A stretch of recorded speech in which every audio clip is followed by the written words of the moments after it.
Hi guys, இன்றைக்கி நான் mutton எலும்பு சூப் எப்படி செஞ்சு பார்க்கலாம். அதுக்கு முதல்ல நல்லா வெங்காயத்தை போட்டு நல்லா வதக்கிடணும். அதுக்கப்புறம் தக்காளி போட்டு நல்லா அது கொஞ்சம் நேரம் வதங்கணும். அதுக்கப்புறம் பச்சை மிளகாய் ஆட் பண்ணிக்கிறணும். அப்படியே பக்கத்துலேயே இட்லி வெந்துக்கிட்டு இருக்கு. இது செம்ம டேஸ்ட்டாக இருக்கும் இட்லி ஊற்றி சாப்பிடும்போது. நீங்களும் கண்டிப்பாக செஞ்சு பார்த்துட்டு டேஸ்ட் எப்படி இருக்குன்னு சொல்லி கமெண்ட்டில் சொல்லுங்கள். ரொம்ப நல்லாயிருக்கும். கொஞ்சம் நேரம் இது வதங்கட்டும். கண்டிப்பாக நெக்ஸ்ட் என்ன வீடியோ போடலான்னு சொல்லுங்கள். லைக் பண்ணுங்கள், சப்போர்ட் பண்ணுங்கள், சப்ஸ்கிரைப் பண்ணுங்கள். அப்புறம் இஞ்சி பூண்டு பேஸ்ட்டு போட்டுக்கலாம்.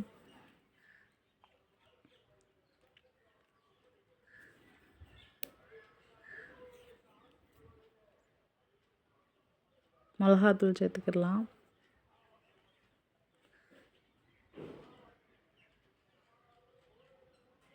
இதை கொஞ்சம் நேரம் கிண்டினாத அந்த இஞ்சி பூண்டு பேஸ்ட்டும் மிளகாத்தூள் தக்காளி வெங்காயத்தில் நல்லா சேரும்.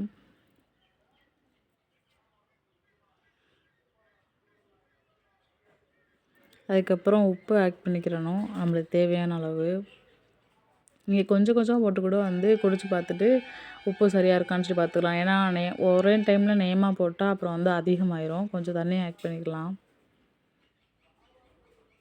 அதுக்கு இது கொதிச்சுக்கிட்டு இருக்கும்போது நீங்கள் பக்கத்தில் ஒரு தண்ணியில் கறி மசாலா தூள் மல்லித்தூளும் போட்டு எவ்வளோ குழம்பு வேணுமோ அந்தளவுக்கு தண்ணியை எடுத்து வச்சுக்கோங்க.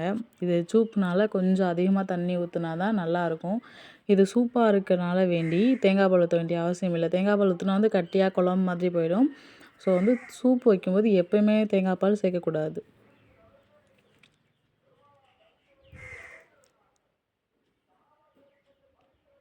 அவ்வளோதான். இப்போ முள்ளை ஃபுல்லாக போட்டாச்சு.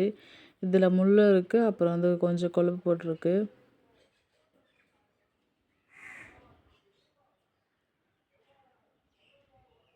உப்பு சேர்த்துருக்கோம்.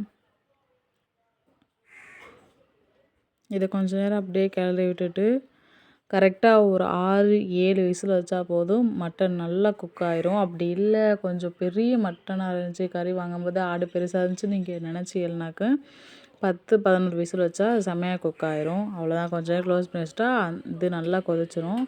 இப்போ அந்த தண்ணியை ஊற்றியாச்சு. இப்போ நமக்கு எவ்வளோ தண்ணி தேவையோ அவ்வளோ தண்ணியை ஊற்றிட்டு லிட்டரலாக நம்ம குக்கரில் வைக்கிறனால விசில் தக்கன தண்ணி வைக்கணும். அதனால் கொஞ்சம் அதிகமாகவே தண்ணி வச்சுக்கோங்க. அப்போ தான் விசில் அடிக்கும்போது அந்த தண்ணிலாம் ஆவியானதுக்கப்புறம் குழம்பு சாப்பிட்ற அளவுக்கு இருக்கும். இப்போ அவ்வளோதான். கொஞ்சம் நேரம் மூடி வச்சுட்டு குக்கரை மூடி வச்சுட்டா செம்மையான சூப் ரெடி ஆயிரும். நெக்ஸ்ட் என்ன வீடியோ போடலான்னு சொல்லுங்கள். கண்டிப்பாக இதை ட்ரை பண்ணி பாருங்கள். உங்கள் வீட்லேயும் டேஸ்ட் எப்படி இருக்குன்னு சொல்லுங்கள். குக்கரை விசில் போடும்போது பார்த்து சேஃபாக போடுங்க. குக்கரை விசில் போடும்போது சிம்மில் வச்சுருங்க. அதை போட்டு முடிச்சக்கப்புறம் ஃபுல்லாக வைங்க. தெரியுதா எப்படி குக் ஆகிருக்குன்னு சொல்லி. இப்போ அவ்வளோதான். 8 விசிலுக்கு குக் போட்டால் செம்மையாக சூப்பு ரெடி ஆயிரும். பற்றில சிம்மில் வச்சுட்டாச்சு. இதை க்ளோஸ் பண்ணதுக்கப்புறம் நீங்கள் ஃபுல்லாக வச்சுக்கோங்க. ஓகே, பாய்.